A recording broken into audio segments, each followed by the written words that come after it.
Today, I'm going to show you iconic movie characters that look like just another famous role, but are actually so legendary that absolutely no one can replace them. Simply put, there are roles where the moment you mention the character, you instantly think of exactly one actor. Let's dive right into the first one. The Monkey King, Liu Xiaoling Tong. When you mention Sun Wukong, millions of people can't think of any other name besides Liu Xiaoling Tong. For generations of Asian audiences, the Monkey King isn't just a character in Journey to the West. He's an entire piece of childhood memory.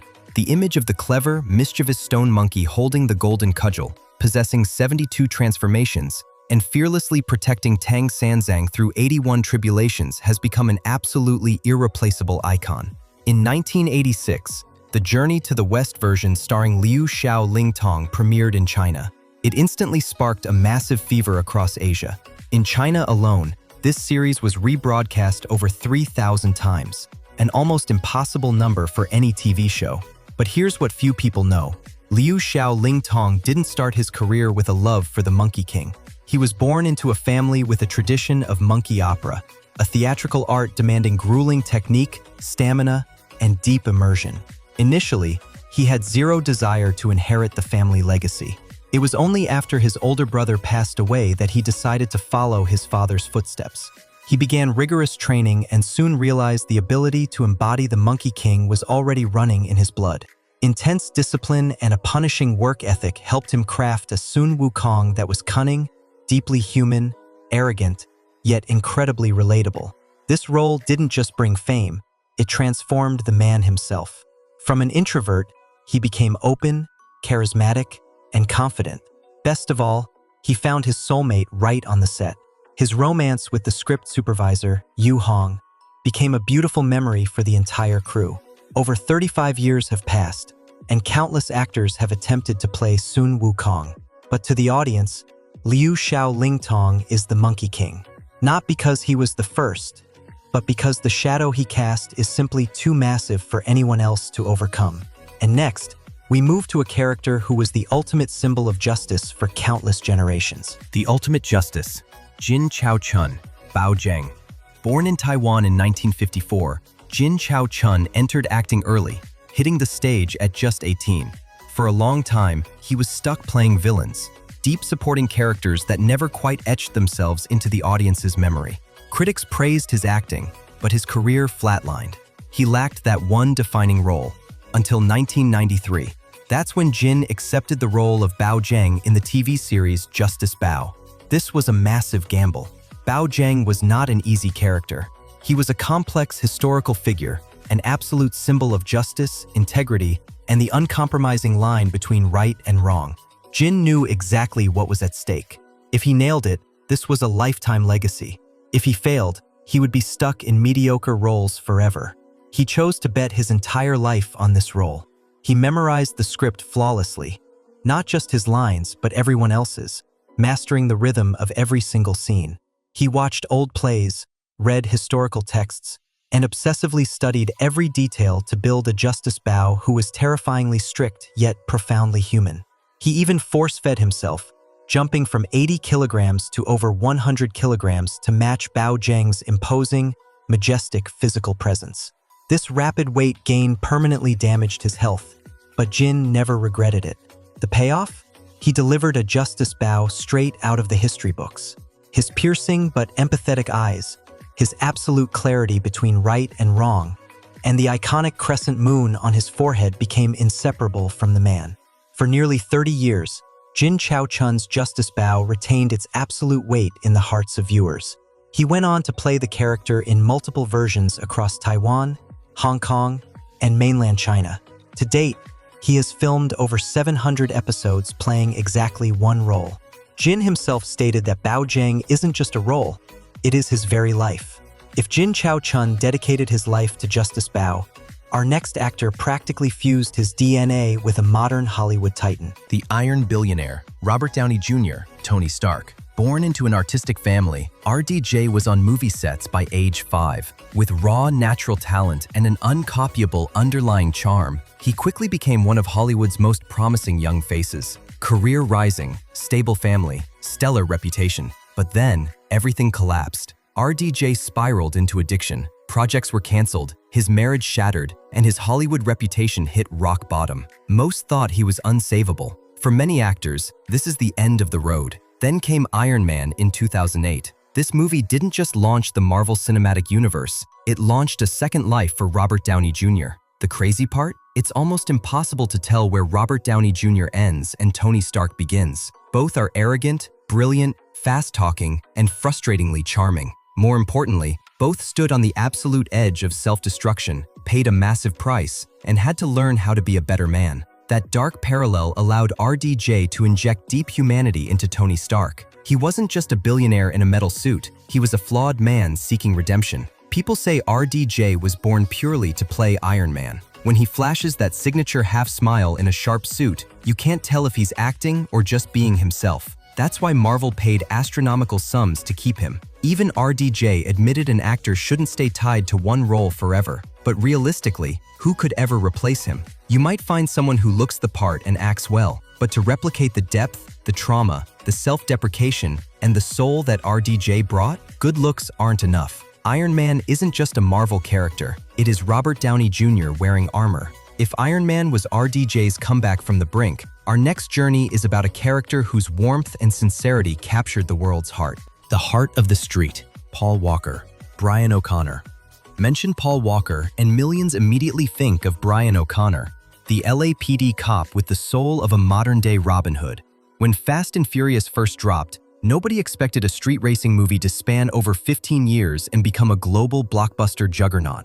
Cinema has plenty of massive franchises, James Bond, X-Men, you name it. But Fast and Furious did something incredibly rare. It kept the soul of its core cast intact and turned them into a real family. Not just on screen, but in real life. And that family included millions of fans worldwide. Inside that family, Paul Walker's Brian O'Connor held an utterly irreplaceable spot. But at the peak of his career, on November 30th, 2013, Paul Walker died instantly in a horrific car crash. He left us while filming Fast and Furious 7. In that exact moment, Fast 7 stopped being just a movie. It became a collective memory. Honestly, even if Paul Walker had lived, Fast 7 would have been a great action flick. But his tragic death pushed it beyond the boundaries of entertainment. Audiences didn't go to the theaters for the cars, they went to say goodbye. The movie hauled in nearly $1.5 billion. Sure, the brand, the script, and the insane stunts helped. But above all, it was Paul Walker.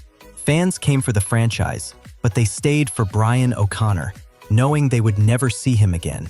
Fast 7 isn't just loved as a movie, it is cherished as a human being. Paul Walker and Brian O'Connor will forever remain an essential piece of a generation's memory. If Paul Walker left a void with his sudden departure, our next actor left a void through the terrifying sheer force of his performance. The Agent of Chaos, Heath Ledger, the Joker.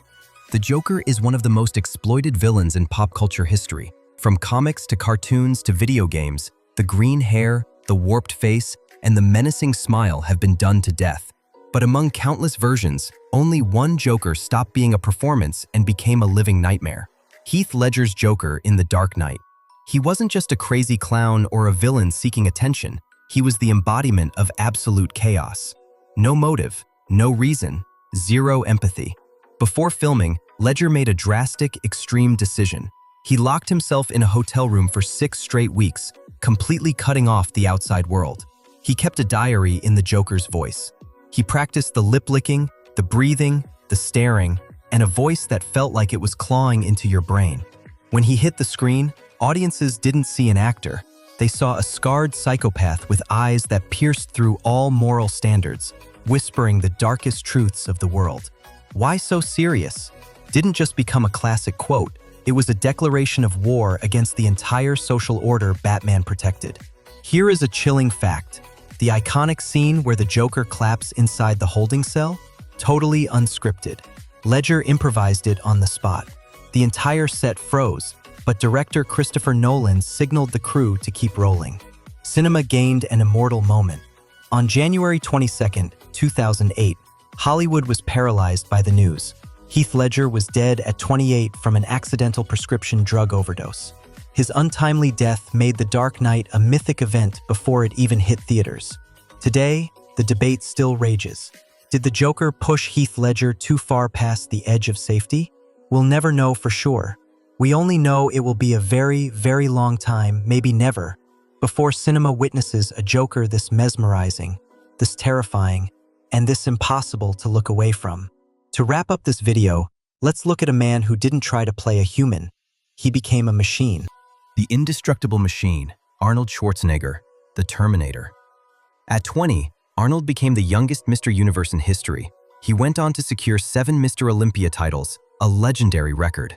Standing at the absolute peak of the bodybuilding world, Arnold didn't stop.